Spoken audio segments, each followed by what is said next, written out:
Graças e paz, irmãos. Essa é a nossa quinta aula do módulo Escatologia. Na aula passada nós falamos como seria o dia do arrebatamento e na aula passada nós falamos de vários sinais que antecedem a vinda de Cristo, e uma das figuras que nós usamos bíblica sobre ficarmos atentos aos sinais é aquele sinal que o próprio Senhor Jesus disse quando ele falou que se a gente ver corvos, né, vamos usar o termo urubus, né, na nossa linguagem é mais fácil, muitos urubus voando, né, nos céus, as aves, é sinal que tem um cadáver lá embaixo.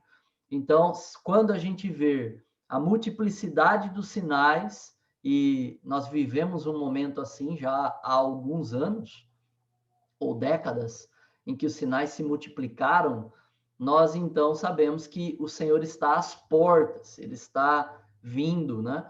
Porém, infelizmente, ele está vindo como um ladrão para muitos, né? Não para nós os que cremos, porque aguardamos a vinda do Senhor Jesus Cristo e ansiamos por ela, Maranata, ora venha mesmo o Senhor Jesus, mas nós também sabemos de que muitos, tanto na igreja quanto fora dela, né, e a sua maioria fora dela, não tem esperado, né, com carinho essa vinda de Cristo. Pelo contrário, estão aí desprezando a vinda de Cristo e com isso vão ser pegos de surpresa, né? Vão ser pegos de calça curta, como eu usei na aula passada, né? Vão ser aí, infelizmente, surpreendidos pela vinda de Cristo, né? E muitos, né? Esses são incrédulos, mesmo estando na igreja, vão por aqui ficar e também sofrer aí com a condição, né? Que essa terra vai apresentar após o arrebatamento da igreja. Nós vimos na aula passada muitos sinais, mas eu fiquei de ler com os irmãos um outro texto que nós não lemos na aula passada, né? Nós não lemos Lucas 17 na sua apostila, deixa eu compartilhar a sua apostila até para você se localizar.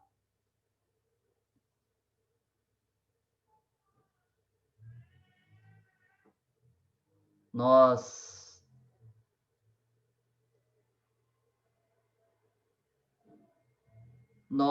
lemos até Mateus 24, como nos dias de Noé. Nós não lemos Lucas 17 e nós não lemos Lucas 21, né? Nós vamos fazer isso hoje, tá bom? E vamos ler também dois textos adicionais. Então vamos lá, vamos para essas leituras.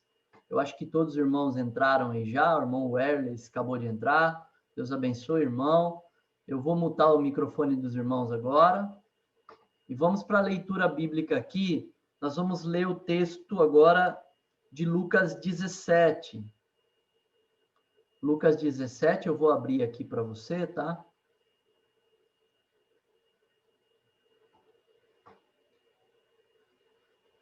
Mateus, Marcos, Lucas 17.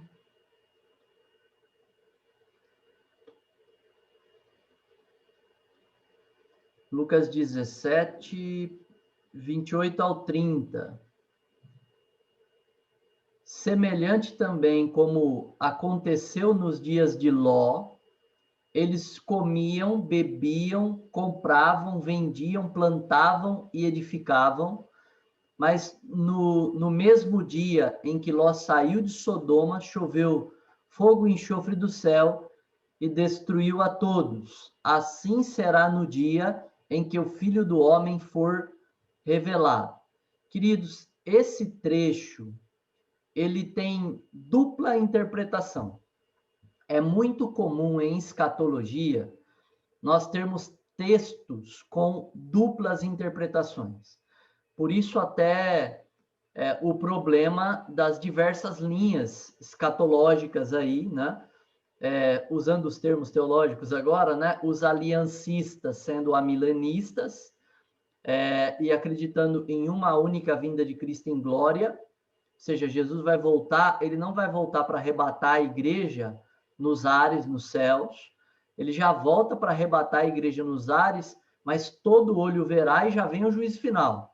É uma escatologia bem simples de entender, não gastaríamos, essa seria a nossa quinta aula, mais uma acabaria já, né? E já vem o julgamento das nações, a segunda ressurreição, e o juízo final, e acabou tudo, né? É bem mais simples. Mas a gente, nós que somos dispensacionalistas, não conseguimos entender assim, entendemos as escrituras de forma mais literal, ou seja, o que está escrito mesmo e ponto final, e se está escrito vai acontecer, então o milênio é um reinado de 1000 anos, onde Cristo vai assumir o trono davídico e vai reinar nessa terra por 1000 anos, então não é simbólico, mas sim real. E nesse ponto de vista, esse texto que nós lemos, quando fala do dia de Ló, tem dupla interpretação.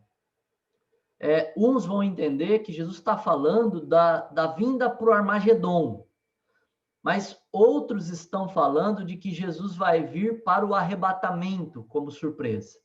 Então, como eu creio que esse texto trata do arrebatamento, e eu vou explicar o porquê eu entendo assim, tá bom? A palavra de Deus. Eu e todos os irmãos que são dispensacionalistas. Só para você entender, a maioria dos evangélicos brasileiros são dispensacionalistas. A Assembleia de Deus é dispensacionalista, Nazareno, Batista, Quadrangular e um monte, né? As únicas que não são a luterana, a presbiteriana, uma outra congregacional, né? Então, são raras as igrejas aí, raras não, né? Uma menor quantidade de igrejas não são dispensacionalistas quanto à escatologia, ok? Então, por que eu entendo que diz sobre o arrebatamento? Primeiro, porque durante a tribulação, a Bíblia é muito clara que até um anjo vai pregar nos céus. Ou seja, não dá para aquelas pessoas que estão ali na terra, passando pela tribulação, não saberem sobre Cristo, não entenderem sobre a palavra de Deus, sobre o evangelho do reino. Não dá. Né? Vão ter 144 mil testemunhas, a gente vai ver isso, vai ter um anjo no céu pregando, as pessoas que se converterem vão pregar, vão morrer, vão dar em suas vidas, né? Não se oferecendo, mas quando forem presas, vão dar em suas vidas por amor a Jesus. Isso tudo provavelmente vai ser amplamente noticiado. Então, não vai ser um tempo que está tudo tranquilo. A narrativa desse texto que nós lemos mostra um tempo em que as pessoas estão comendo, bebendo, se casando, construindo suas casas, vivendo um período normal, não um período de grande tribulação, cheio de terremoto, fogo que cai do céu, problema de todo tipo, né? Não é isso que eles estão vivendo. Eles estão vivendo um período tranquilo. Então, o que significa isso? Esse nosso período agora, e não o período da tribulação antes da vinda do Senhor para o Armagedon. Então, fica muito claro para mim na leitura bíblica de que eles não se importam com o Senhor, é isso que está dizendo o texto, estão vivendo suas vidas e aí vem o Senhor e eles são pegos de surpresa. Repito, não dá para ser esse texto falar do final da tribulação, porque a grande tribulação a gente vai ver que acontece catástrofes mundiais terríveis e não dá para estar essa vidinha de boa assim, comendo, bebendo, casando e construindo suas casas como se nada tivesse acontecendo ou nada fosse acontecer. Não condiz. Então, o texto está falando a respeito de um sinal do arrebatamento da igreja. E qual é o sinal? O povo não se importa com o Senhor, e a gente vive esse período. As pessoas não se importam com Cristo Senhor. Também, as pessoas estão vivendo suas vidas, ou seja, o foco das pessoas é essa terra aqui. Por isso que Jesus traz esse alerta, dizendo assim, cuidado, né, para que os cuidados com as coisas dessa vida não ocupem, vou parafrasear o texto, não ocupem o coração de vocês. Por quê? Porque é um perigo que a gente comece a focar nas coisas dessa vida e a gente perca a nossa comunhão com Deus. Isso pode acontecer, e acontece comigo, e acontece com você.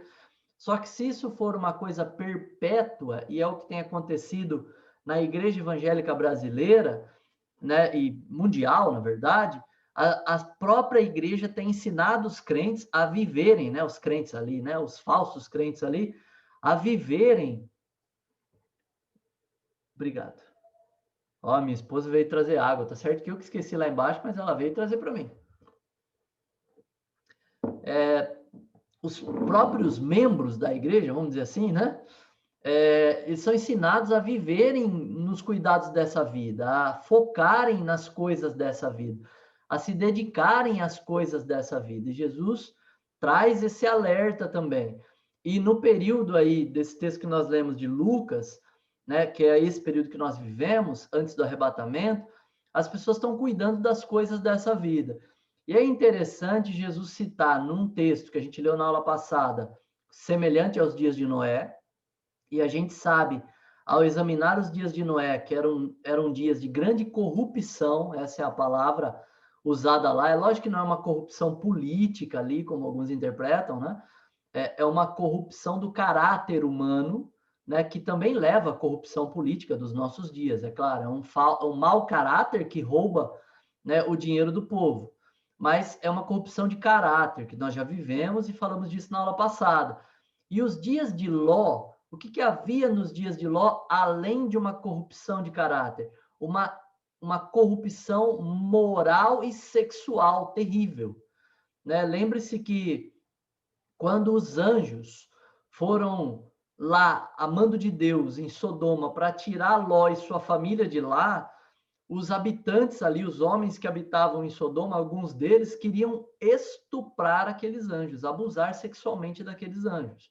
Por quê? Porque eles estavam em forma corpórea humana, né? Eram homens, forma corpórea de varões. Até a narrativa bíblica fala de um absurdo terrível em que Ló oferece suas filhas. Ele diz, olha, abuse aqui das minhas filhas, mas não mexa com esses homens, né? É claro que era uma forma de Ló comunicar que aqueles homens eram santos de Deus, né? Mas, né, também beirou o absurdo do Ló fazer uma oferta terrível como essa, né? E eles ameaçam Ló e continuam ali desejando aqueles anjos, né? E os anjos punem eles ali, que é um sinal de Deus ali sobre eles, né? Cegando eles, né? Então, os dias de Ló nós estamos vivendo, né? Dias em que a sexualidade é explorada de forma vergonhosa, tanto a imoralidade sexual em crianças, né? A gente acompanhou esse tempo atrás aí uma discussão sobre uma série do Netflix em que ele estava sexualizando crianças, mesmo crianças, não sei exatamente a idade, mas por volta de 10 anos, explorando isso, né? Dizendo que o intuito era chamar a atenção para isso, mas um pedófilo, uma droga dessa é um prato cheio para ele assistir e cultivar a mente podre que ele tem, né? Então, explorando isso, nós também estamos vendo uma apologia terrível, né, ao homossexualismo, né? Dizem que nem esse termo pode ser usado, tem que ser usado o termo homossexualidade, né?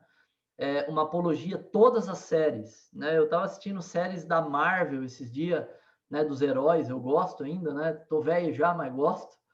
E sempre tem um casal, né, homossexual na série, um ou mais, né? Na série da Supergirl tem 2 casais homossexuais, né? Ou melhor, um casal homossexual e um casal que uma mulher é trans, né? Então, isso é tão explorado e tão divulgado que está sendo encarado como natural pelos jovens, pelos adolescentes da nossa geração. Essa nova geração, elas encaram como natural. E um discurso como o meu é um discurso antigo, um discurso inadequado, é um discurso homofóbico, né, no ponto de vista deles, né? Mas a Bíblia alertava com relação a isso aqui, e estava dizendo, né, nos seremos como no período de Ló, um período em que haveria também imoralidade, grande imoralidade sexual. Um outro texto que quero ler com vocês, isso é longo, ele tem muito do contexto que a gente leu de Mateus 24. Nós vamos ler Lucas 21. mas ele tem alguns sinais que não são citados em Mateus 24. Por isso que a gente vai ler também Lucas 21, ok? Então, vou compartilhar a tela com você para a gente ver a Bíblia aqui juntos. Então, nós vamos abrir aqui em Lucas 21.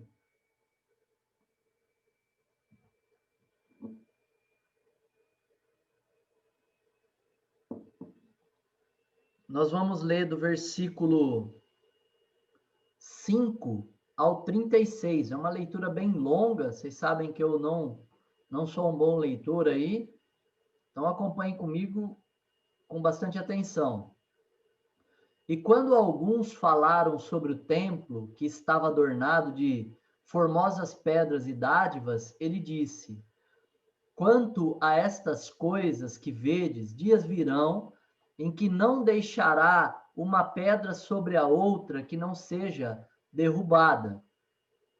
E eles perguntaram-lhe, dizendo: mestre, lembra que na aula passada eu dei uma ênfase que essa pergunta é composta, né? São várias perguntas. Aqui é até legal na King James que ele pelo menos divide em duas aqui. Mestre, quando serão estas coisas? Primeira pergunta, que coisas? Esta que Jesus cita aqui, o templo ser destruído, derrubado. E que sinal haverá quando estas coisas estiverem para acontecer? Lembra que lá em Mateus a pergunta é bem mais clara, diz assim: quando serão essas coisas e que sinal haverá da tua vinda e do fim do mundo? Lá em Mateus fica bem mais claro esse versículo 7, né, como uma pergunta composta, ou melhor, três perguntas em uma, né, uma pergunta composta de três questionamentos. E ele disse: acautelai-vos para que ninguém vos engane, porque muitos virão em meu nome dizendo: eu sou o Cristo, e o tempo está próximo, não vades, portanto, após eles. E a gente disse que tem vários aí dizendo que são Cristos, né, nos nossos dias, né, e vários se levantaram ao longo da história, antes de Jesus também, tá bom?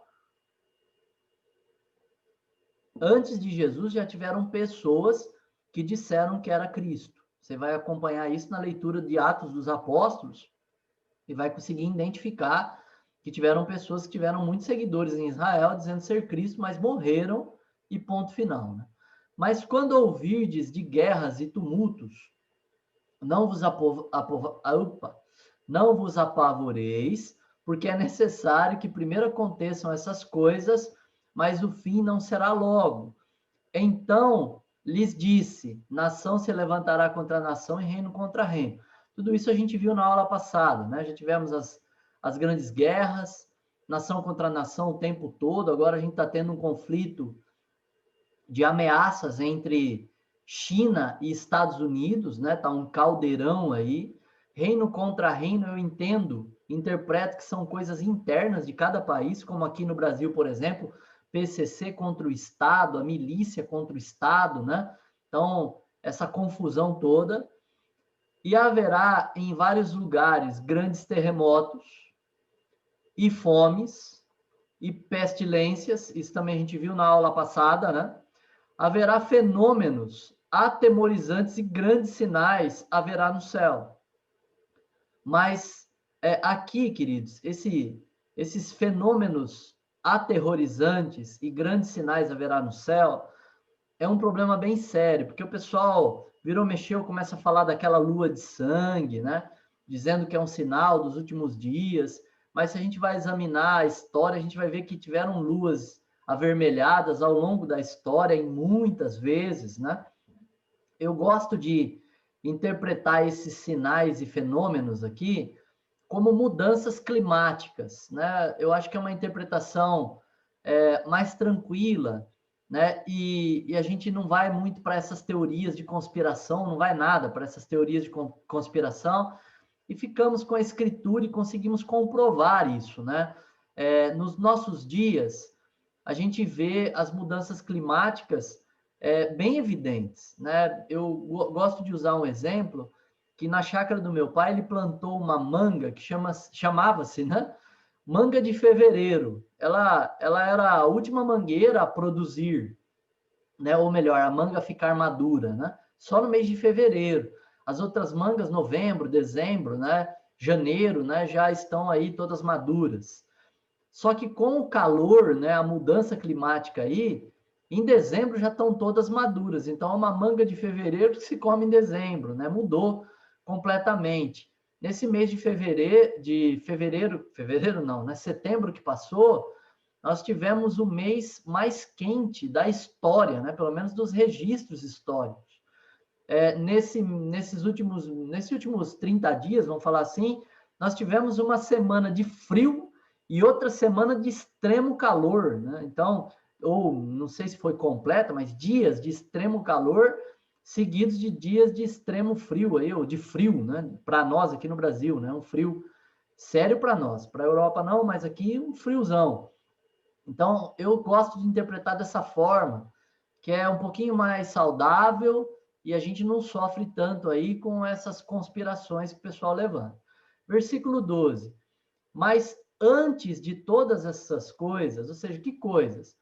Né? Antes de cair o templo ser derrubado, antes dessas guerras, grandes guerras, das pestilências e tudo mais, iria acontecer um sinal com aquela geração. Quem? Os discípulos, os que perguntaram para Jesus, e Jesus está respondendo aqui agora.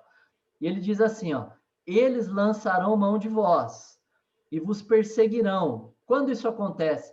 Já dentro do próprio livro da Bíblia, no período de Atos dos Apóstolos, a igreja começa a ser perseguida, os apóstolos começam a ser perseguidos e presos, primeiro ali pelos próprios judeus, né, pelo Sinédrio. Tiago é morto, cortado ao meio à espada, né, morto à espada, segundo a narrativa de Atos. Então já começa uma perseguição ali, que se estende, né, diminuindo e aumentando ao longo da história e segue até os nossos dias, na verdade.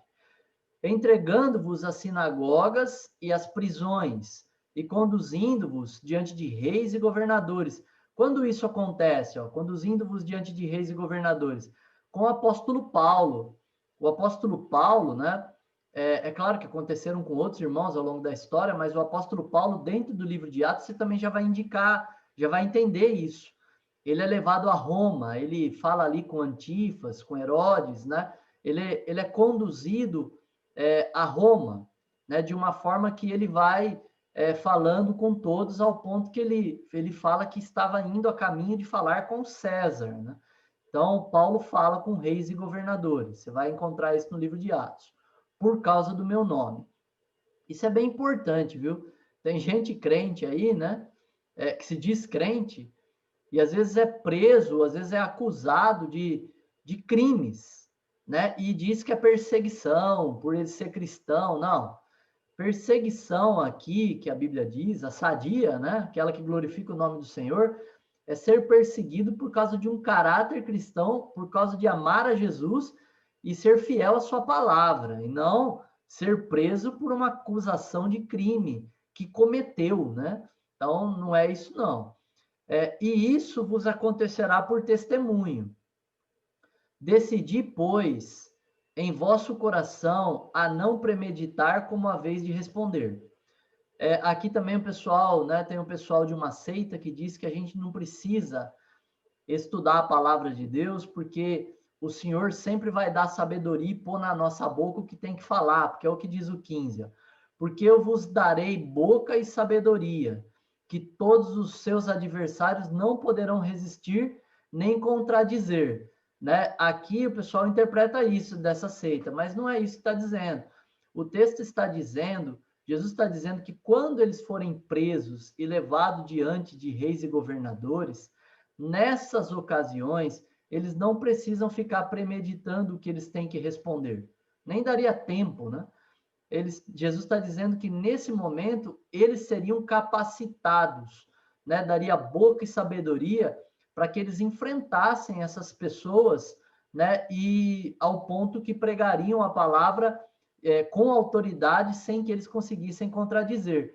Gente, isso é tão maravilhoso que no livro de Atos a gente vai encontrar isso quando Pedro e João eles são presos, e ali diante do Sinédrio, eles são sabatinados, e as pessoas dizem assim, não são estes incautos, ou seja, não são estes pessoas simples que que não são conhecedores, né, estudiosos, não são esses homens simples, e olha como eles falam com autoridade, né? Olha como eles, né, estou parafraseando, olha como eles defendem as escrituras, né? Ao ponto que até tem um homem chamado Gamaliel que cria temor, né? E diz assim, olha, tiveram outros falsos cristos aí que se levantaram e ele morreu e os seus seguidores dispersaram.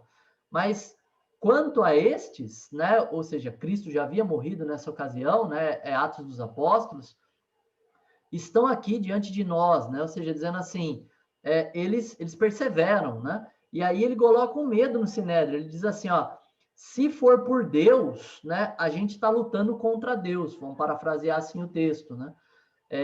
Então é bem bacana como Deus capacitou, deu boca e sabedoria e pode nos dar hoje, quando nós formos pego de surpresa por pessoas que vão tentar nos contradizer, nos combater. Se você não teve essa experiência, você vai ter.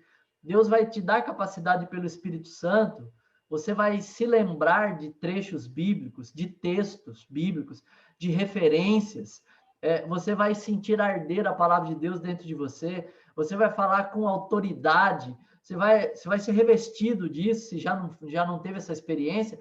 Irmãos, é extraordinário, né? Então, é disso que o texto está dizendo, e não que você não tem que se preparar para dar um estudo, que você não tem que se preparar para pregar, não é disso que o texto está dizendo, ok? Então, só para ficar bem claro aí.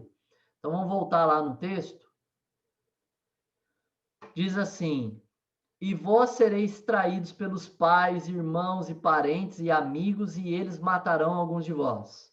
E sereis odiados por todos os homens por causa do meu nome. Mas não perecerá um único cabelo da vossa cabeça. Na vossa paciência possuí a vossa alma. E quando vir de Jerusalém cercada de exércitos, então sabei que é chegada a sua desolação. Esse texto também tem dupla interpretação. Primeiro, há um cerco de Jerusalém no ano 70 depois de Cristo, que eu já falei para os irmãos, quando Jerusalém é destruída, o templo é destruído, não fica pedra sobre pedra, ali pelo exército romano guiado pelo general Tito. Porém, também vai haver um cerco de Jerusalém quando o Senhor for voltar em glória, ou seja, para a batalha do Armagedon. Então, tem dupla interpretação. E daqui para baixo, né, a gente tem que tomar muito cuidado, porque tem sinais da tribulação e tem sinais que a gente pode trazer como sinais do arrebatamento. Então, deixai os que estiverem na Judéia fugirem para os montes e deixai os que estiverem no meio dela, da cidade, saírem e não deixai os que estiverem nos campos entrar nela. Porque estes dias de vingança, porque são estes dias de vingança, para que tudo que está escrito seja cumprido. Mas ai das grávidas e das que amamentarem nestes dias, porque haverá grande aflição na terra e ira sobre este povo. E eles cairão ao fio de espada e serão levados cativos para todas as nações. Note que não tem a ver com a tribulação, com a batalha do Armagedon, a gente vai ver isso com mais clareza, mas não tem a ver, e tem a ver com a invasão de Tito, a destruição da cidade no ano 70, que Jesus está falando até agora. Por quê? Depois da destruição da cidade, é que os judeus foram levados cativos, espalhados aí, mais uma vez, né, por todas as nações. Já tinha acontecido com a invasão do Reino do Norte, depois com a invasão do Reino do Sul, né, mas agora aqui, né, no ano 70 depois de Cristo, com a destruição do templo pelo Império Romano. E Jerusalém será pisada pelos gentios até o tempo dos gentios se completem. Lembra que a gente estudou isso? Né? Que o tempo dos gentios precisa se completar, e a gente viu, né? Quando começou e quando terminou, está lá na primeira página da sua apostila. E haverá sinais no sol, na lua e nas estrelas, e sobre a terra aflições das nações com perplexidade, o mar e as ondas bramindo. Esse sinal não tem lá em Mateus 24. O que é o mar e as ondas bramindo, né? O bramido dos mares, do mar aí, né? O bramido das ondas, como diz no Almeida. Se você for pegar uma versão moderninha, vai chamar de tsunami. Ou seja, muito antes da primeira desculpa, irmãos, estou dando nó na língua aqui. A primeira tsunami ser noticiada, muito antes, a Bíblia já falava sobre ela. Ou seja, aquela tsunami que nos chamou a atenção, né, há alguns anos atrás, ela já estava sendo noticiada pela Bíblia, né, há cerca de quase 2000 anos. Aqui, ó, né, Lucas 21, versículo 25, parte B. Mas para nós, né, para a população, para os seres humanos, aí nós significa isso, chamou muita atenção. Meu Deus, o que é isso? Como isso pode acontecer, né? E aí teve muita notícia explicando e tudo mais.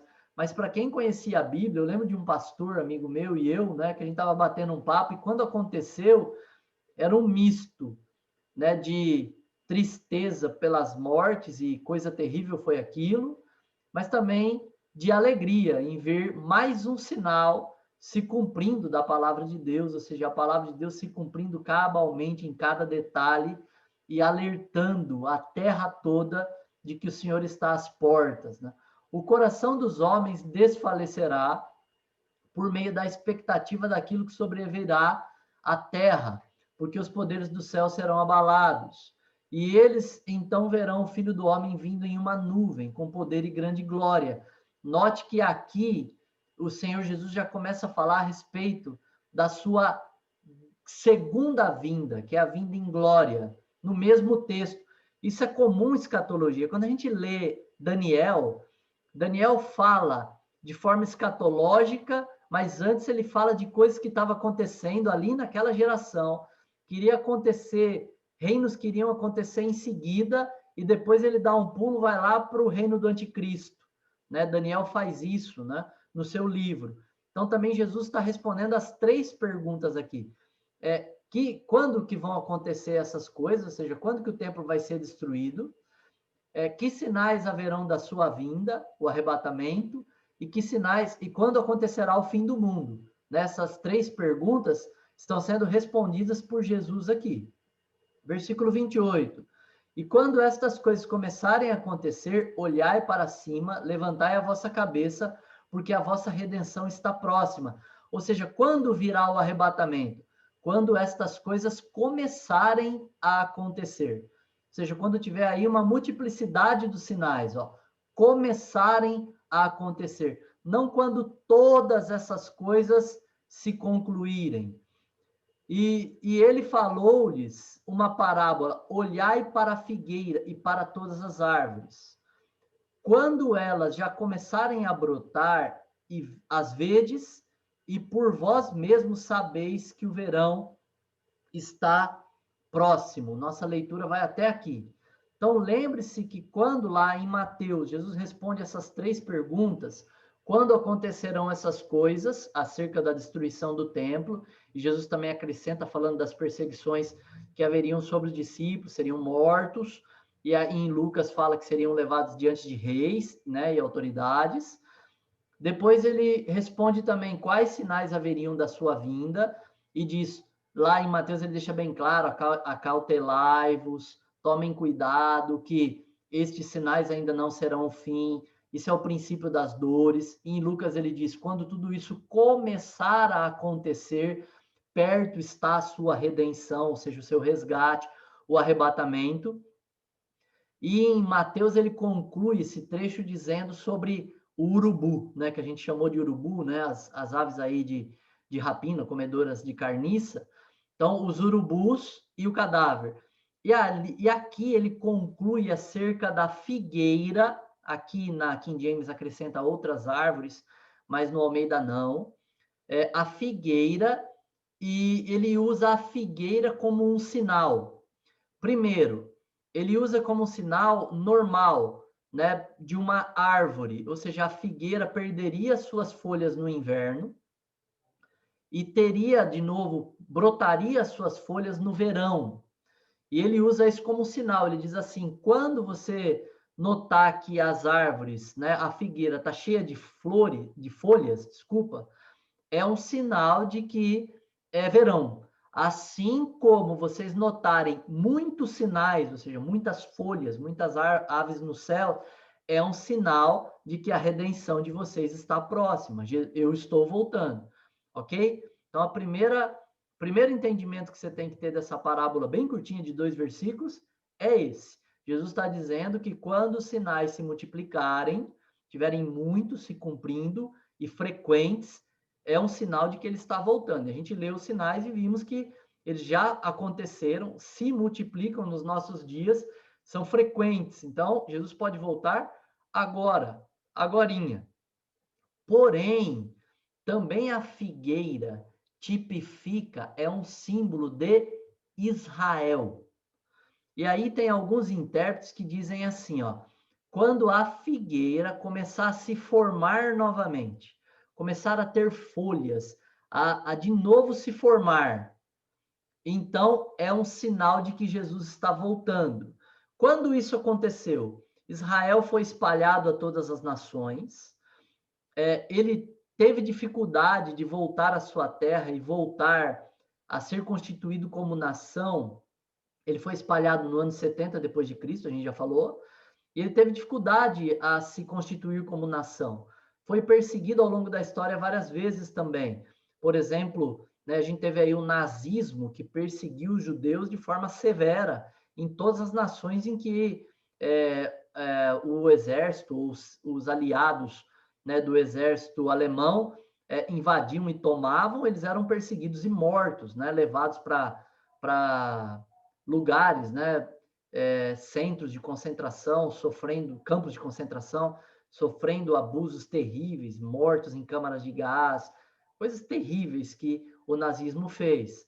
Mas contra quem? Contra alguns outros tipos de pessoas, mas os judeus eram o foco do nazismo, né? Eles eram odiados aí, e são até hoje, por todos aqueles que pertencem, são filhos da serpente, como o Senhor profetiza lá no Jardim do Éden, né? Que os descendentes da serpente sempre perseguiriam os filhos da mulher, a descendência da mulher, né? Ou seja, aqueles que descenderiam ali, a mulher Israel, tipifica Israel, e depois a mulher tipifica a igreja, claramente, nesses textos que a gente está lendo, e em Apocalipse também.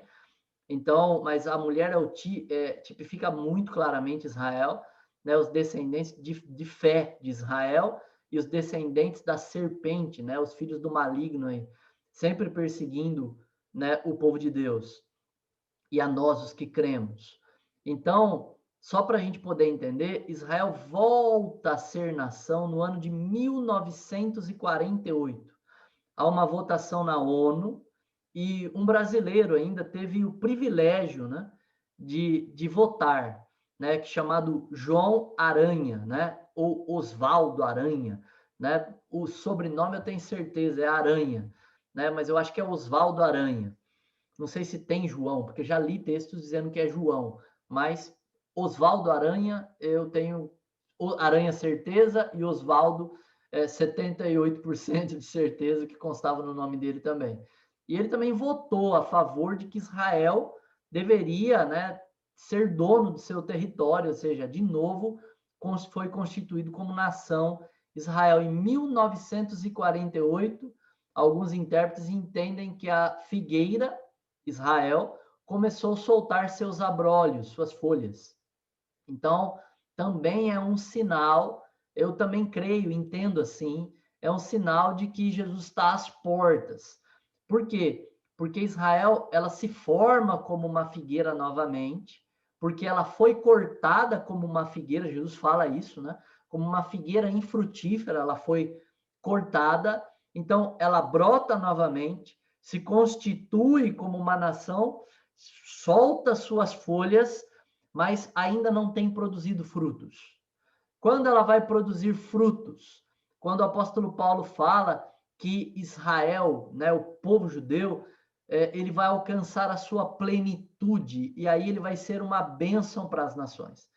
Paulo diz que se Israel, ao ser cortada, foi uma bênção para as nações, porque nós somos herdeiros das bênçãos de Deus para Israel, a igreja, cordeiros com Israel.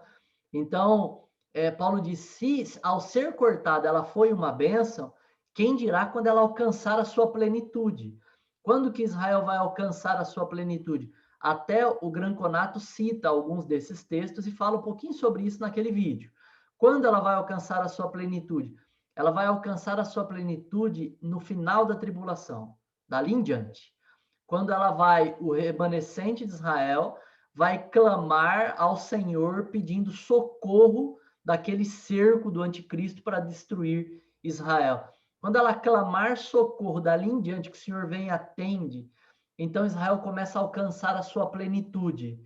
E a Bíblia diz que o Israel, vamos dizer assim, vai ser o centro do reinado milenar. O Senhor vai reinar em Jerusalém. Israel vai ser uma bênção para todas as nações da terra, né? Vai ser extraordinário esse período. E então Israel vai de fato, né?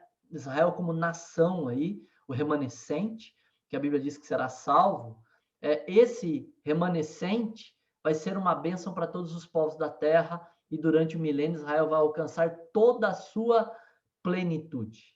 Ok? Então, essa parábola da figueira dá para a gente interpretar dessa forma, e é uma forma bem sadia, porque se harmoniza com o restante das escrituras. Só toma cuidado, porque assim, o irmão que já está na glória, que eu gosto muito dele, admiro muito ele dizia que uma geração bíblica, que é o que diz mesmo o livro de Salmos, tem de 70, 80 anos. E ele acreditava que, a partir da hora que Israel começasse a se formar como nação, em 1948, dentro daquela geração de 1948, né, ou seja, nós contaríamos 70, 80 anos, o Senhor voltaria. Então, ele começou a dar um período, ele não deu data, mas ele deu um período limite. Se a gente for contar assim, né, o Senhor tem que voltar até 2030, né, porque vamos arredondar 1950, né, mais 80 anos daria 2030. Só que a gente tem um erro de calendário aí de 3 a 6 anos, né? Então, 2036 ou 2024, né? Então, ele determinava isso, foi muito questionado e criticado. Ele escreveu um livro, até recomendei para os irmãos lerem, mas não só com esse foco da figueira. Os irmãos lerem, porque ele fala de muitos sinais do arrebatamento. Então, tome cuidado com isso, né? Tome cuidado em querer determinar tempos e datas, né? Pode ser que o senhor volte? Pode ser que ele volte hoje. Todos os sinais se cumpriram já, não tem necessidade de esperar mais um tempo. Mas, né, tome cuidado, porque ele pode voltar em 2050, né? Ou mais. Então, é um sinal de que Jesus está voltando à reconstituição de Israel, mas não é um sinal de que ele está voltando agora, né? A multiplicidade dos sinais, ou seja, a multiplicidade de folhas na figueira, ou a multiplicidade das aves no céu, ou seja, a somatória desses sinais, a frequência desses sinais, isso sim é um sinal da vinda de Cristo, que ele está próximo, e não um sinal em específico, como alguns querem adotar. Tome cuidado com isso, eu não sou favorável a esse tipo de interpretação. Tem dois outros textos que não estão relacionados aí na sua apostila, eu penso que não estão, deixa eu até compartilhar a apostila com você, deixa eu dar uma olhada aqui na apostila, não estão mesmo relacionados aí, que você pode relacionar se assim quiser, porque são textos também importantes, tá bom? 1 de Timóteo 4:1, para você que tem o hábito de anotar, se não é só revisitar o vídeo, né, que está sendo gravado. 1 de Timóteo 4:1 e Lucas 18:8, esses dois textos nós também vamos ler, tá bom? Então, 1 de Timóteo 4:1, vamos lá para a Bíblia. Como a gente está no Evangelho de Lucas, aqui, aberto, eu vou ler com você, primeiro Lucas mesmo, 18:8, mais fácil. Lucas 18:8. Tomar um golinho de água.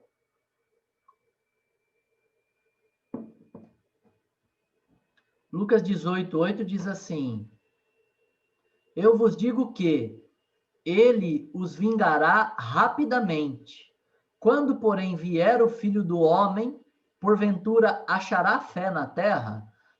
Ele vos vingará rapidamente, é porque o Senhor Jesus aqui está contando acerca, né, da parábola, da história, né, ou parábola de uma viúva, que ela insistia com um juiz injusto, tá vendo? Iníquo, na versão do Almeida, para que o seu pedido fosse atendido, e Jesus diz, né, compara esse juiz injusto a um Deus justo, ao nosso Senhor, juiz justo, e diz que ele atende rapidamente, ou seja, a gente não precisa ficar insistindo em oração com Deus, teimando com Deus, e persistindo com Deus para sermos ouvidos. Pelo contrário, ele é antítese, né? Ele é o oposto desse juiz injusto aqui, ele atenderá, cumprirá sua justiça rapidamente. Mas aí Jesus pergunta: quando, porém, o Filho do Homem vier, porventura achará fé na terra? Quando vier o Filho do Homem, ele achará fé na terra? Hoje, por exemplo, queridos, quando eu falo sobre oração em uma palavra, num estudo, e eu digo que não se deve orar muitas vezes pelo mesmo pedido, eu sou questionado, muito comum. Sou questionado. Eu lembro que eu preguei um sermão assim na Igreja Batista que eu congregava lá na Cordenúncia, e muitos me questionaram, inclusive minha esposa. Falou, mas como assim, né? Por quê? Porque a gente é treinado na igreja evangélica a fazer repetições. Nós fomos treinados. A gente aprendeu assim, né? No púlpito é comum, às vezes, até o pastor da nossa comunidade orar no culto de terça pelo mesmo pedido, no culto de quinta, no culto de domingo, e ainda terminar a semana, o domingo, né? Começar a semana, no caso, avisando lá no grupo, continuem orando, irmãos, né? A gente é treinado assim a ficar orando o tempo todo, como se a somatória das orações, né, ou a frequência das orações pudesse mudar a decisão de Deus. Não, Jesus conta essa parábola da viúva para dizer que Deus não é um juiz injusto que você tem que ficar insistindo com ele. Pelo contrário, Deus é um juiz justo que atende rapidamente. E aí Jesus pergunta, dentro desse contexto, será que quando o Filho do Homem vier, ele vai achar fé na terra? O que Jesus está perguntando? Ele está perguntando, será que quando eu vier, eu vou achar pessoas pensando assim? Pessoas crendo que uma vez que ele fale com Deus, Deus já ouviu, e Deus vai responder aquela oração, seja com sim, com não, ou com espere, mas Deus vai responder. Você acha que eu vou encontrar pessoas crendo assim, com esse tipo de fé? É isso que Jesus está dizendo. Mas também Jesus está dizendo, como ele relaciona com sua vinda, de que nos últimos tempos a fé se esfriaria. A fé diminuiria. Por isso até sou questionado quando eu digo, olha, eu evito orar mais de uma vez pelo mesmo pedido. Quando eu oro mais de uma vez, eu até falo com Deus, eu falo, Senhor, me perdoe, eu já falei isso contigo, mas a minha alma está incomodada, eu estou ansioso, isso tem me incomodado, e por isso eu estou aqui falando com o Senhor de novo, me perdoe por isso. Pai, me ajuda a passar por esse momento, tira de mim a ansiedade. Minha oração é outra. Às vezes eu até faço o mesmo pedido, mas aí eu já caio em si e peço perdão, porque assim, Deus não é surdo, Deus não está com as mãos amarradas. Uma vez que eu orei crendo, né, com fé, ou seja, uma vez que eu orei, tem entendimento, não é assim, fé é um sentimento, é um poder, então eu ainda não orei com fé, preciso orar 20 vezes para até o ponto que onde eu vou orar com fé. Para com isso. Deus não é surdo, Deus ouve tudo e a todos. Até quando você não está orando, Deus está ouvindo o que você está pensando, não só o que você está falando, como diz o salmista, ainda que a minha palavra não veio à minha boca, o Senhor já a conhece. Então, cuidado com isso aí, que são interpretações estranhas a esse texto que nós lemos.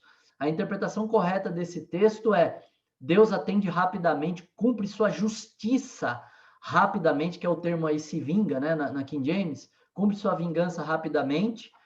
E Jesus pergunta, será que vai achar fé na terra?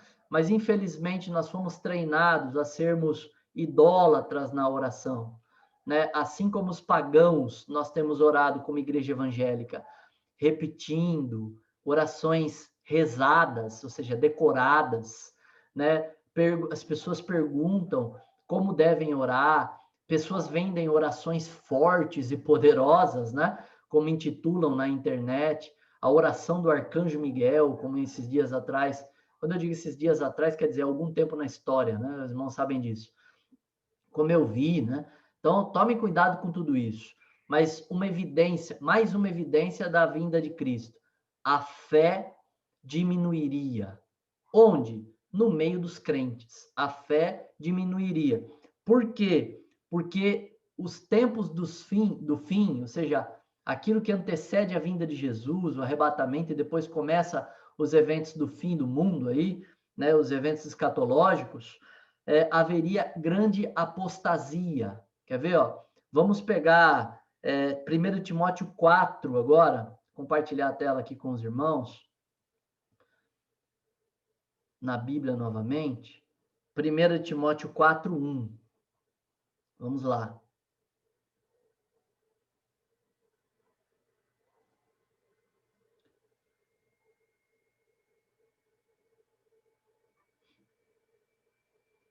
Primeira de Timóteo 4:1 diz assim: Ora, o Espírito expressamente diz que, nos últimos tempos, alguns deixarão a fé, dando ouvidos a espíritos enganadores e a doutrinas de demônios. Nos últimos tempos, alguns deixarão a fé, no Almeida diz, apostatarão da fé, dando ouvidos a espíritos enganadores e doutrinas de demônios. É claro, irmão, que o texto bíblico, né, não está querendo dizer que vai vir um demônio materializado falar com alguns. Não é isso. São homens aí, filhos de Belial, né, que quer dizer filhos do maligno, imprestáveis, que estão nos púlpitos das nossas comunidades aí, ó, evangélicas do Brasil. E são usados por espíritos enganadores, ensinando doutrinas de homens, que o apóstolo Paulo fala que são doutrinas de demônios, ensinando falsos ensinos. E nós já vivemos esse período. Tem muita gente que diz, olha, a gente aguarda um avivamento no Brasil. Eu não aguardo avivamento nenhum, porque a Bíblia não diz que vai haver um grande avivamento, né, no mundo antes do arrebatamento, antes da vinda de Cristo para arrebatar a sua igreja. Pelo contrário, a Bíblia diz o oposto, que haverá grande apostasia, que seremos uma igreja que seremos assim como evangélicos no mundo, né? Que colocaremos Jesus para fora, a igreja de Laodiceia, e somente aqueles que perseverarem na fé, que são guardados pelo Senhor, estes sim permanecerão firmes na fé e serão aí recolhidos pelo Senhor, porque são salvos. Esses que estão criando terríveis doutrinas no meio da igreja e ensinando coisas terríveis, sendo usados por espíritos malignos, introduzindo doutrinas diabólicas, estes não são salvos, são usados pelo demônio, né, pelo diabo, e têm espalhado coisas terríveis no meio da igreja. E acabam sendo intituladas esse conjunto de mentiras diabólicas, como evangelho do coaching, tão presente nas igrejas, né? Ensinando as pessoas que são deuses em si mesmas, né? Ao ponto de que as pessoas se autovalorizam e não entendem que são miseráveis e carentes da graça de Deus, né? O evangelho, né, o falso evangelho aí, a teoria da prosperidade, que tem também ensinado as pessoas a buscar as coisas dessa terra, a focar nas coisas dessa terra. E isso tem assolado as igrejas evangélicas. Fora também as igrejas que focam em parte da Bíblia Sagrada, como, por exemplo, as igrejas que focam em dons espirituais, mas deixam de lado o caráter cristão, criando membros que são todos espiritualistas, né? São todos gnósticos, cheios de sinais e falas estranhas e ações estranhas, mas são mau caráter, ou seja, não nasceram de novo, não têm a imagem de Cristo, não estão sendo tratados pelo Espírito Santo, devem para o mundo e para o fundo, são enganadores, divorciados, malignos, né? Não estou dizendo que todo divorciado é maligno, mas gente que não dá valor para o casamento, que troca de mulher, traidores, malandros. Queridos, eu já participei de igreja que no louvor tinha caso, né? Ou seja, o que tocava e uma mulher que cantava tinham casados, mantinham um relacionamento de adultério, né? E cantavam e louvavam e como se aquilo fosse natural, até o ponto que foi descoberto aí, então disciplinados pela igreja, mas coisas loucas de gente que é espiritualizada, mas não tem caráter algum, né? Que vivem uma vida terrível. A gente encontra pastores que têm 7 casamentos, né? Pastores têm 3, 4 casamentos, e não é porque as esposas faleceram, não, é porque ele diz não tinha mais amor, não deu certo, né? E assim vão trocando de mulheres e vivendo uma vida toda dissoluta, né? Então, nós vivemos esse período, né? Um período em que é estranha a Bíblia. Alguém que ensina a verdade da palavra de Deus, alguém que ensina o que está escrito, é estranho. É alguém que parece estar falando heresia, né? Para a igreja evangélica brasileira, é o oposto. Ele está ensinando a verdade, mas como ela está permeada, ela está cheia de mentiras, ela ouve a verdade como se a verdade fosse mentira, né? Ela tem dificuldade em entender a própria palavra de Deus. Então, irmãos, eu quero que vocês, ou melhor, se vocês quiserem, eu vou dar a listinha de novo que eu já dei na aula passada. Se vocês não quiserem, é só visitar o vídeo de novo quando quiserem. Vai ficar lá no YouTube. Então, sinais que antecedem o arrebatamento: queda do templo, perseguição dos discípulos e da igreja ao longo da história, fome, doenças, pestes aí, Covid da vida, né? Que é só mais uma na história, não é a doença da história como alguns creem, tá bom? A peste bubônica, a peste negra, matou muito mais gente do que tem matado a Covid. É terrível que tem matado a Covid, mas matou muito mais gente. A gripe espanhola, muito mais. Então, a Covid é só mais um sinal, mais uma peste, que é um sinal da vinda de Cristo. Guerras, terremotos em vários lugares, falsos cristos. Oh, Pai, oh, Pai. Profetas, falsos profetas, não profetas, falsos profetas. Como você identifica um falso profeta? Ou ele ensina algo contrário à Bíblia Sagrada, ou ele fala de coisas que não se cumprem.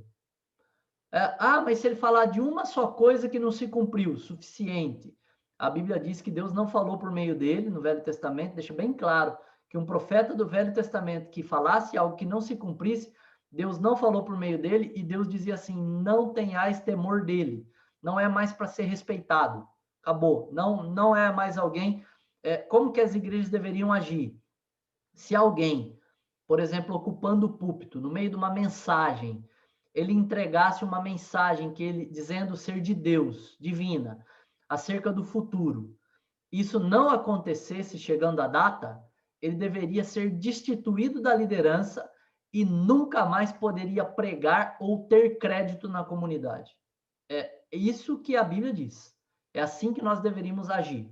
Para quê? Para que os que se dizem aí boca de Deus e trazem notícias de Deus, vamos chamar assim, né? Porque vão além do que está escrito, estão falando de algo que Deus está revelando para eles. Se está, tem que se cumprir cabalmente. Profetas assim não existe mais, eu sou alguém que não creio nisso, te respeito. Mas ao ler o livro de Atos, ou seja, depois da morte, ressurreição e ascensão de Cristo, você vai encontrar alguém assim. Você vai encontrar o profeta Agabo, né, profetizando a fome em Jerusalém e profetizando que quando o apóstolo Paulo subisse, seria morto. Você vai encontrar o próprio apóstolo Paulo recebendo sinais divinos, né, de revelação acerca do que tinha que fazer. Quando aparece um homem macedônio, a visão de um homem macedônio dizendo para Paulo, passe a Macedônia e ajude-nos. Então, você fala assim, mas isso é para os apóstolos. Ágabo não era um apóstolo. Então, não vamos cessar com os dons, porque a Bíblia não cessa com eles. Porém, tem que se cumprir cabalmente. Então, nós temos falsos profetas hoje e de monte dentro da igreja evangélica, ensinando falsas doutrinas, sendo usado por demônios, e pessoas também que amantes de si mesma, do seu ego, que querem aparecer e por isso profetizam coisas que não se cumprem. Falsos profetas, tsunami, clima, mudanças climáticas, dias de Noé, corrupção do caráter, né? Grande corrupção do caráter humano. Dias de Ló, corrupção do caráter somando a corrupção sexual. Apostasia, diminuição da fé. O Senhor até pergunta, será que acharei, quando o Filho do Homem voltar, achará fé na terra? Apostasia, diminuição da fé, né? Ao ponto que também Paulo diz, haverá grande apostasia. Nos últimos dias, muitos apostatarão da fé. Evolução da ciência, evolução da comunicação, evolução dos meios de transporte, formas de interpretar o texto de Daniel, e o amor se esfriaria, né? Tudo isso a gente viu, nós lemos todos esses sinais da vinda de Cristo. Amém, queridos? Então, eu vou abrir aqui o microfone. Não vou não, mudei de ideia. No final você faz perguntas, tá bom? Então, se você tem alguma, toma nota aí, ou mentaliza ela, se é possível, mas acho que tomar nota é mais fácil no seu celular ou em um papel que você tem aí, e aí você faz pergunta. A gente vai agora para a próxima página da sua apostila, ok? Então, eu vou compartilhar a tela aqui com você. A apostila. Então, nós falamos do dia do arrebatamento, falamos dos sinais que antecedem o arrebatamento. Agora, nós vamos falar do evento que acontece em seguida. Então, nós já vimos que os sinais estão se cumprindo, Jesus pode voltar agora, e quando a igreja for arrebatada, a igreja vai, então, para o tribunal de Cristo. Deixa eu virar a página aqui, que eu também estou acompanhando na minha apostila impressa. Deixa eu virar a página aqui. Então, a igreja vai aqui para o tribunal de Cristo. Lembre-se que eu já falei desse tribunal de Cristo. A gente vai ler alguns textos, mas deixa eu falar mais um pouquinho, rapidinho dele. Ó. O tribunal de Cristo, apesar de chamar tribunal, não deve te trazer medo. Porque João escreve que antes o perfeito amor, ou seja, o entendimento perfeito do amor de Deus para conosco, lança fora todo medo de juízo. O tribunal de Cristo, ele tem por objetivo cumprir a justiça de Deus para galardoar, para dar presentes, que é o significado de galardão. Qual é o objetivo do tribunal de Cristo? Honrar, vamos dizer assim, as pessoas, os servos de Deus, que durante a sua caminhada aqui desempenhou bem o seu serviço. Por isso que Jesus conta várias parábolas acerca disso, sobre os trabalhadores da vinha, sobre os talentos, né? Como pessoas que cuidaram bem daquilo que não era seu, como mordomos. A gente falou sobre mordomia, né, em prosperidade cristã.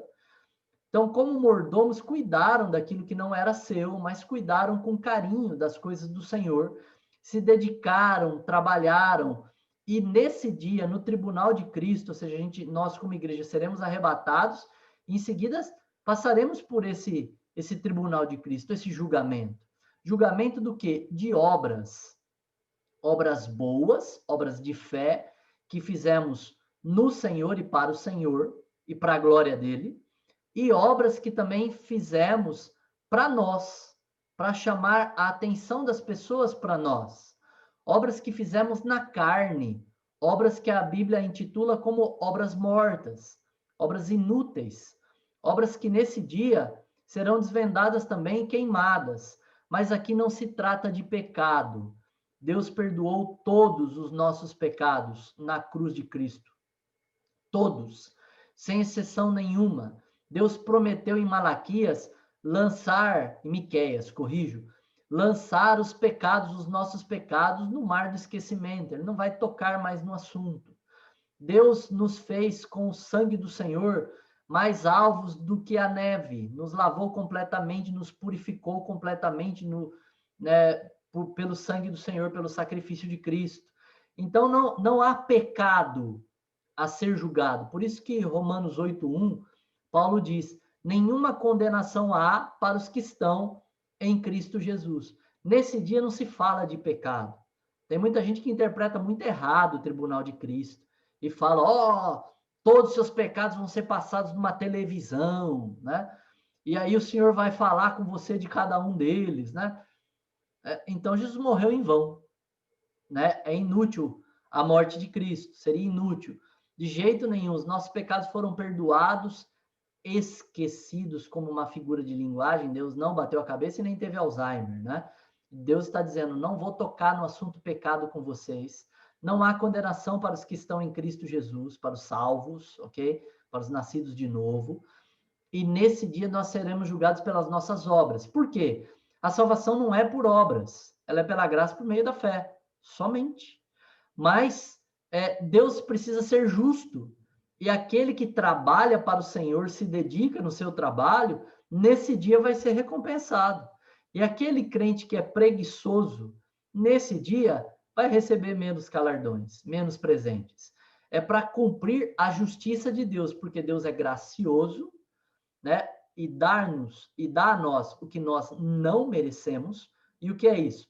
A salvação, que é por meio do mérito de Cristo e obra do Senhor Jesus Cristo, mas ele é justo juiz, que também nos dá aos salvos, aqueles que serão arrebatados, os devidos presentes pelas obras que fizemos, chamadas obras de fé. Ok? Ficou claro? Quem está aí com a câmera aberta, faz joinha assim se ficou claro. Perfeito?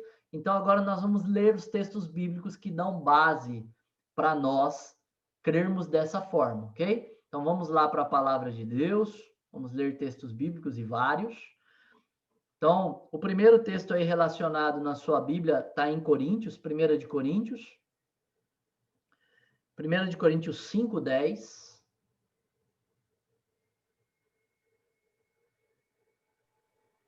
Que diz assim, 1 Coríntios 5:10 diz: porém, não quis dizer com os fornicadores deste mundo, ou com os avarentos, ou com os extorquidores, ou com... 1 de Coríntios não vai estar falando nunca o que eu preciso falar com os irmãos. É segunda, queridos, me perdoem. Segunda, 1 de Coríntios que a gente estava lendo, 5, fala sobre não se relacionar com falsos irmãos, ok? A Bíblia diz que se você sabe que um irmão ele é falso, não falso assim no conceito que você interpreta ele como falso, mas falso de fato, alguém que é fornicador, avarento, né, que está vivendo na prática do pecado, a Bíblia diz para você nem jantar com ele. Agora, 2 de Coríntios 5:10 é o texto que eu queria ler aqui. Porque todos devemos comparecer diante do tribunal de Cristo. Quantos? Todos. Todos. Todos quem? Todos os salvos, todos que forem arrebatados. Para que cada um receba as coisas feitas por seu corpo, segundo o que tiver feito, se bom ou ruim. Esse se bom ou ruim é o que leva as pessoas a entenderem se bom, né, obra boa ou ruim, pecado. Não, pecado não pode ser, porque já dei base para vocês. Esse bom ou ruim quer dizer se obra boa, obra de fé, se algo que é para a glória de Cristo, ou ruim, né? Se é obra carnal, obra para nossa glória humana, obra que a gente faz para aparecer, para receber tapinha nas costas aqui e agora, dentro da comunidade, ou de pessoas fora da comunidade, né? Esse tipo de obra é obra inútil. São obras mortas que no tribunal de Cristo vão ser queimadas, evidenciadas, né? Isso pode gerar um certo constrangimento e vergonha, e queimadas, porque obras que nós fazemos e glorifica Jesus é obras que nós fazemos por fé, para a glória dele, entendendo que a gente não pode fazer obra boa nenhuma, que nós somos maus ainda por natureza, né? Porque herdamos ainda, temos em nós ainda a natureza adâmica, em nossa carne, né? Em parte da nossa alma. Mas todos teremos que participar do tribunal de Cristo, sem exceção. Apocalipse 22, versículo 12, diz assim: E eis que venho rapidamente, e a minha recompensa está comigo, para dar a cada homem conforme a sua obra. Então, ele vem rapidamente e ele vem para trazer a recompensa, né? Eu citei já, mas vamos ler então Romanos 8:1. Também relacionado aí na sua apostila,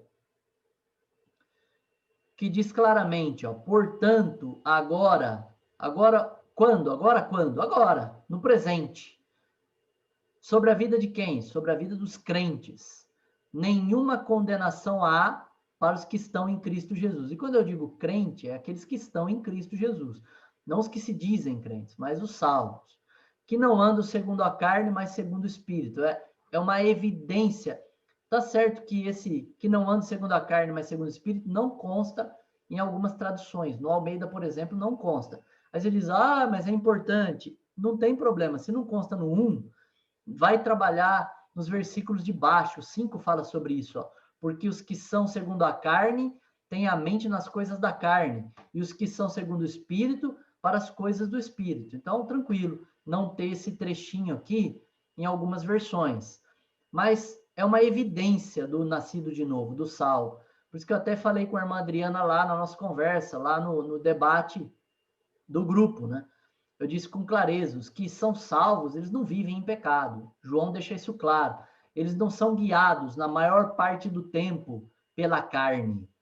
Quem é guiado na maior parte do tempo pela carne, ou seja, andam segundo a carne, né? Vivem, só são guiados, corrigindo, só são guiados pela carne, né? Vamos deixar bem claro isso. Tira esse maior parte do tempo, vamos retirar isso. Só são guiados pela carne, são os incrédulos. Nós, os salvos, nós somos guiados segundo o Espírito. Ele nos guia. Os crentes carnais, salvos porém carnais, ainda imaturos, são menos guiados pelo Espírito Santo e ainda muito influenciados pela carne. E os crentes maduros, espirituais, são bem mais guiados pelo Espírito Santo e muito pouco pela carne. Mas aqueles que não são de Cristo são guiados o tempo todo e completamente pela carne, andam segundo a carne, segundo o curso desse mundo. Mas nós, os salvos, não tem nenhuma condenação para nós.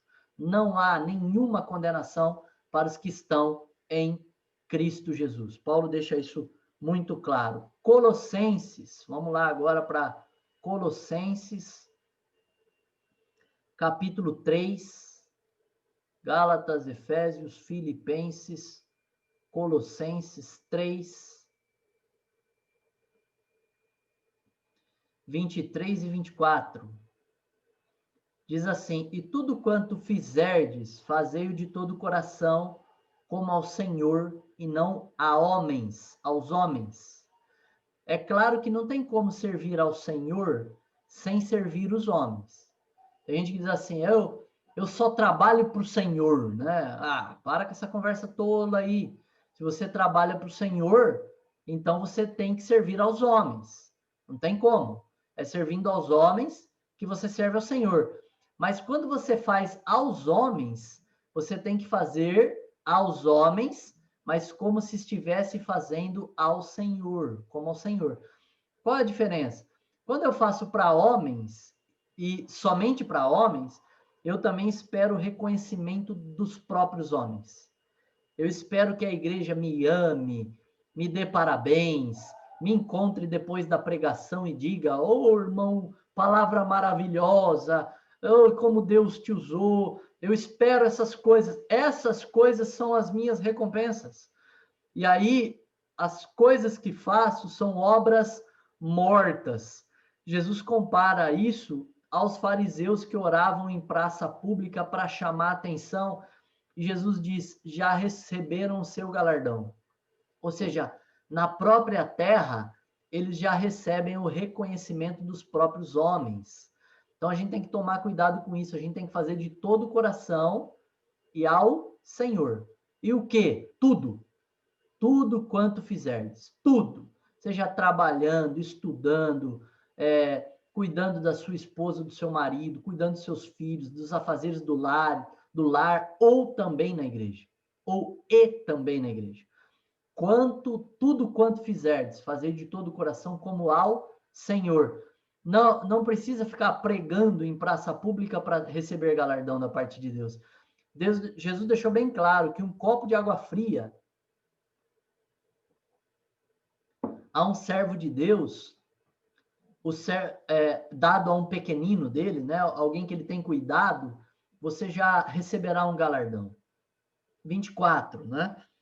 A gente diz aí na apostila, do 23 ao 24. Sabendo que do Senhor recebereis a recompensa da herança, porque servis a Cristo o Senhor. Então, outro texto bem claro aí de promessa bíblica de que o Senhor recompensará as obras, recompensará aqueles que fizerem boas obras. E repito, pelo amor de Deus, nós não somos salvos por boas obras. Pode um crente ser salvo sem fazer nenhuma boa obra? A pergunta é essa. E a resposta é: pode.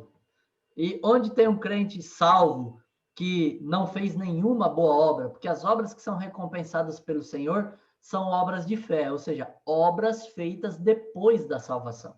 Não é aquilo que fez antes. Aquilo que fez antes de ser salvo nunca foi boa obra. Sempre tinha segundas intenções. E quem foi salvo sem fazer nenhuma boa obra? Ou talvez uma, né? O ladrão na cruz. Ele creu em Cristo Jesus momentos antes da sua morte, não fez nenhuma boa obra, né? Não conseguiu pregar para ninguém, nem nada disso, né? Mas morreu e Jesus disse: hoje mesmo estarás comigo no paraíso. Ou seja, foi-lhe concedida a vida eterna naquele momento, pela fé que ele teve em Cristo Jesus. Somente, pela graça, por meio da fé, somente. Né? Tem alguém que diz, né? Eu já vi um irmão que diz assim: não fala que ele não fez nenhuma, ele fez uma. Ele deixou seu testemunho, que fala até hoje. Né? Então é bonito, né? Ele deixou seu testemunho, ele deu a dura naquele outro ladrão, né? Naquele outro malfeitor, não sei se era bem um ladrão, tem tradução que traz ladrão, tem tradução que não, dizendo: olha, ele, o Senhor, é um santo e não merece, né? Estou parafraseando o texto, passar pelo que nós estamos passando. Nós sim merecemos, né? Ele reconheceu sua condição de pecador, né? Ele reconheceu sua condição de ser condenado ali naquele momento, ou seja, ele reconheceu sua natureza caída, né? E aí clama ao Senhor: lembra-te de mim quando entrares no teu reino. E aí Jesus olha para ele e diz: hoje mesmo estarás comigo no paraíso. É uma explosão clara, né, da mensagem de Jesus aí, da mensagem da graça, da salvação somente pela graça por meio da fé. É um escândalo que um homem que viveu uma vida toda destruída, maligna, que reconhecia que merecia morrer uma morte vergonhosa, punição do maior dos malfeitores, dos homens terríveis. Ele entendia que ele era um homem terrível, que não fez nada por merecer a vida eterna, mas clamou ao Senhor e com fé recebeu a graça de Deus na cruz do Calvário. Eu acho isso maravilhoso. Isso dá um tapa na cara de todo crente que se vangloria como crente. Essa mensagem dá um tapa na cara de todo crente que acha que é melhor que o outro irmão, de todo crente que acha que é melhor que o outro pecador. Né? A Bíblia é muito clara, o apóstolo Paulo diz: eu sou o pior dos pecadores. Alguém que nasce de novo e é santificado e amadurece, ele entende que ele é o pior dos pecadores. Ele consegue ver que ele quer se parecer como Cristo, como o pastor Will, que faz parte do nosso grupo, não é um professor, mas faz parte do nosso grupo agora por um tempo, pelo menos entrou agora com essa nova leva de alunos. Ele faz parte do nosso grupo e compartilhou lá uma mensagem sobre...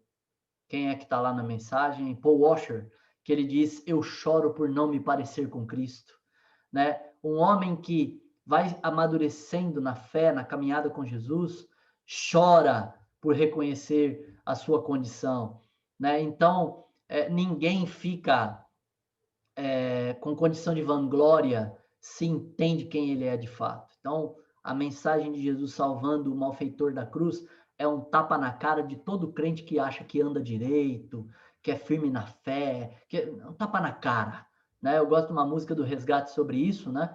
Que diz: quando se achou santo, um tapa bem na cara te colocou no teu lugar.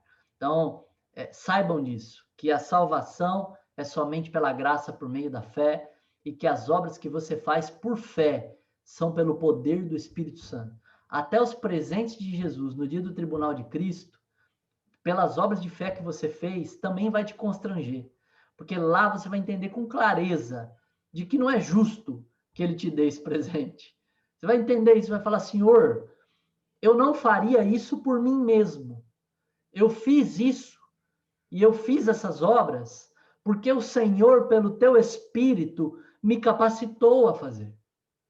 Eu fiz isso porque o teu Espírito me deu poder para fazer. Eu fiz isso porque o Senhor fez por meio de mim.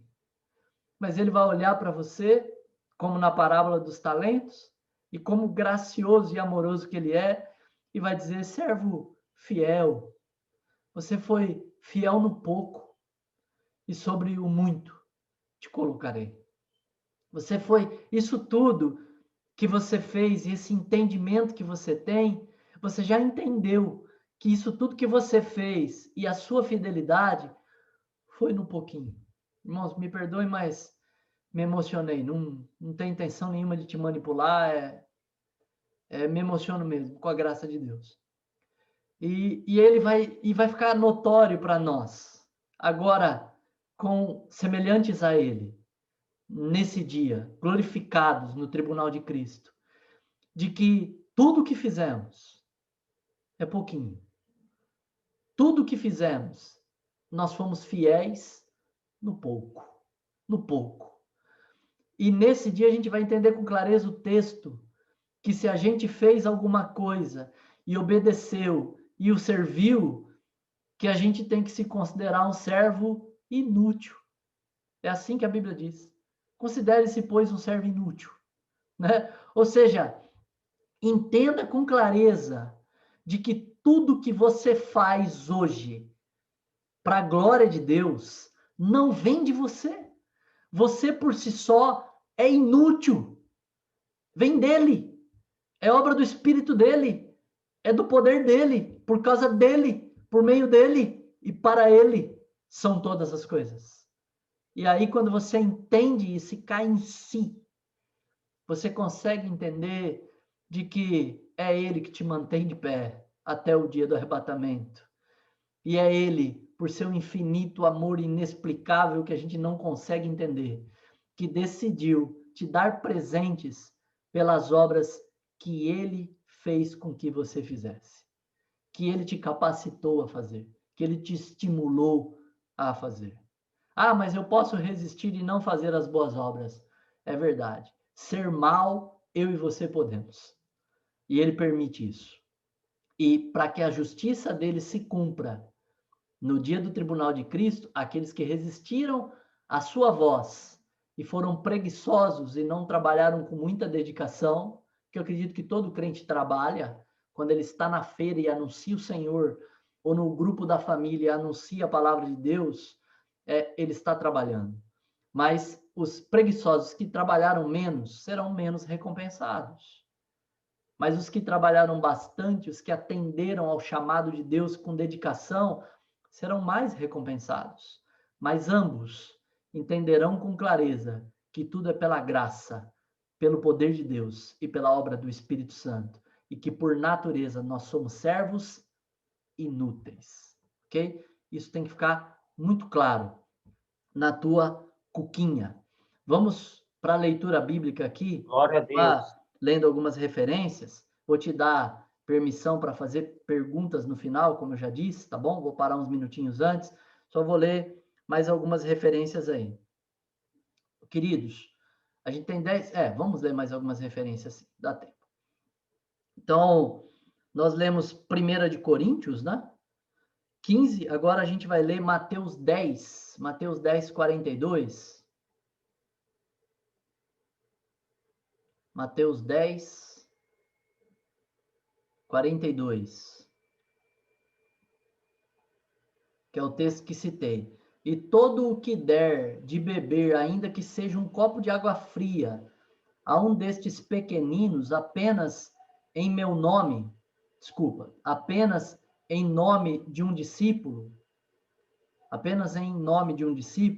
em verdade eu vos digo que de modo algum perderá a sua recompensa. Aqui a King James já traz a tradução deles, de pequeninos, entendendo que um pequenino é um discípulo, né? Há muito questionamento acerca disso, porque em outro texto Jesus se refere às crianças como pequeninos, e ali vão discutir dizendo que são discípulos e não crianças. Nós não vamos entrar nessa discussão, nós vamos focar aqui no galardão. Então, no galardão, aqui o texto anterior diz, receberá recompensa. E que tipo de recompensa? Quem dá até um copo de água fria, né, a uma pessoa, a um servo de Deus, aqui segundo o texto na tradução da King James, vai receber um galardão. Então, nós não precisamos fazer obras extraordinárias, né, fundar uma igreja e pregar em um país, né, em que o evangelho é proibido para receber um galardão no tribunal de Cristo. Não é isso. É claro que se o Senhor te motivar a isso, você deve ir, ou fundar uma igreja. Mas tem que ser claro da parte de Deus, né? Tem que ser uma motivação clara e divina, né? Então, 1 de Coríntios, no capítulo 3, o versículo 11 ao 15, que nós vamos ler agora, diz assim: porque nenhum homem pode pôr outra fundação além do que está posto, o qual é Jesus Cristo. Agora, se algum homem sobre este fundamento edificar ouro, prata, pedras preciosas, madeira, feno, restolho, né, ou madeira palifeno na versão do Almeida, a obra de cada homem se manifestará, pois o dia o declarará. Que dia é esse que vai declarar aqui, que vai deixar claras as obras que nós fizemos?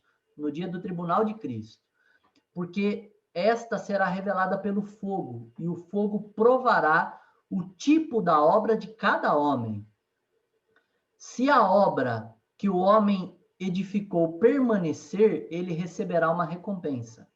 Se a obra de algum homem for consumida, ele sofrerá perda, mas ainda assim ele será salvo, como que pelo fogo. Até aqui.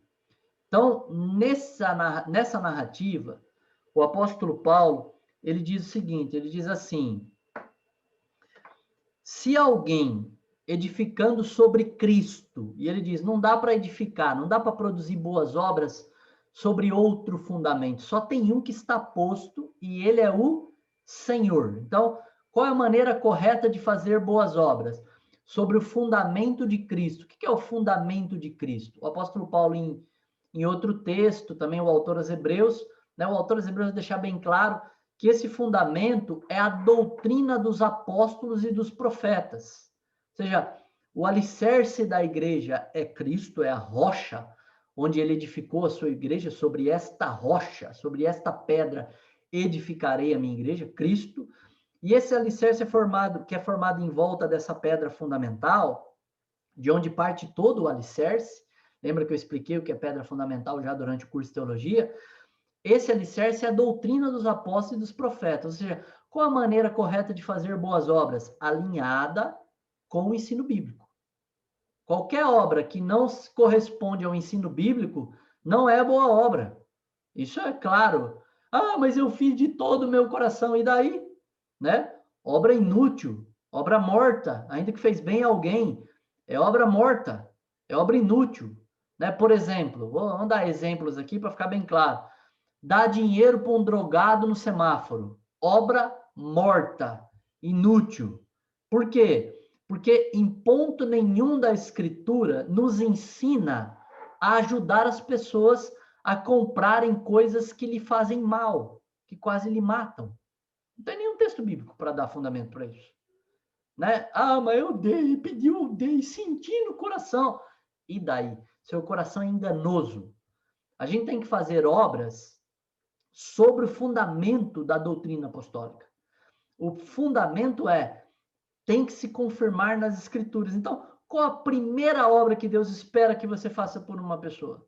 Se ela tiver com fome, dê a ela de comer, mas em seguida, pregue a palavra de Deus para ela. Ah, irmão, e se ela rejeita a palavra? A Bíblia diz com clareza, bate o pó e vai para outra pessoa, para outra casa. É isso que ensina a Bíblia Sagrada. A missão essencial e principal da igreja é pregar a palavra de Deus, ensinando-os, ide por todo mundo, ensinando-os tudo o que vos tem ensinado. A missão secundária, mas importante também da igreja, é fazer boas obras. Ela é secundária. Tem igrejas que viraram centro de assistência social. Sai para a rua aí distribuindo marmita, mas não prega o evangelho para ninguém. E sei disso na prática, porque já saí para a rua com igrejas, distribuir marmita e vi isso. Né? Distribuímos até com pressa e muitas vezes com medo de pessoas. Né? Não saímos com a missão de pregar o evangelho, mas saímos com a missão de dar comida. Devemos dar comida? Sim, de forma secundária. A primária é pregar o evangelho. É só o evangelho que pode libertar um drogado da condição que ele está, tirar alguém da miséria da condição que ele está, e não a comida. A comida ele vai precisar amanhã, vai precisar depois de amanhã, vai precisar no almoço, na janta, vai precisar sempre da comida. Jesus deixou isso bem claro. Quando o pessoal começou a ir atrás dele pela comida, ele disse, vocês não têm que vir a mim pela comida que perece, mas pelo alimento que não perece. Deu uma dura pregando a palavra de Deus para eles, e eles, abandonaram. Então, a gente não pode converter as nossas comunidades em centro de ações sociais. Isso já tem seitas que fazem. A gente deve fazer isso como uma forma secundária. A primária e a primazia da igreja é pela pregação do evangelho. É isso que a igreja deve fazer. Alicerçar as suas boas obras sobre a palavra de Deus. O fundamento é Cristo. E aí Paulo diz, se edificar ouro, prata e pedras preciosas, ou seja, coisas que quando vem o fogo não consome, o ouro é purificado, a prata é purificada e a pedra não derrete, né? Não consome. As obras desses vão permanecer, ou seja, ele vai receber galardão.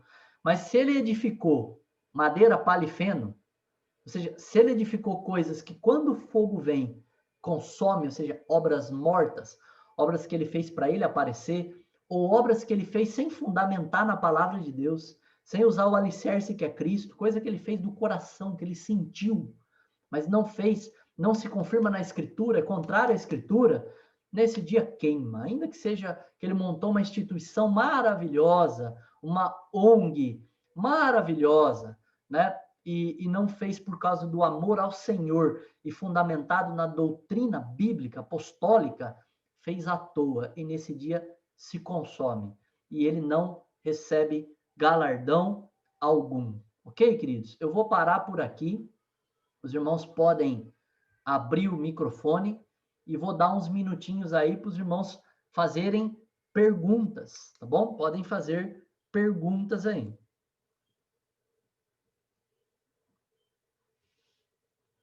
Ninguém tem pergunta?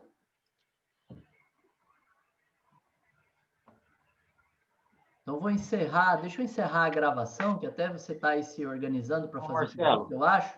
Só um minutinho, irmão Denis. Então, estou encerrando a gravação aqui.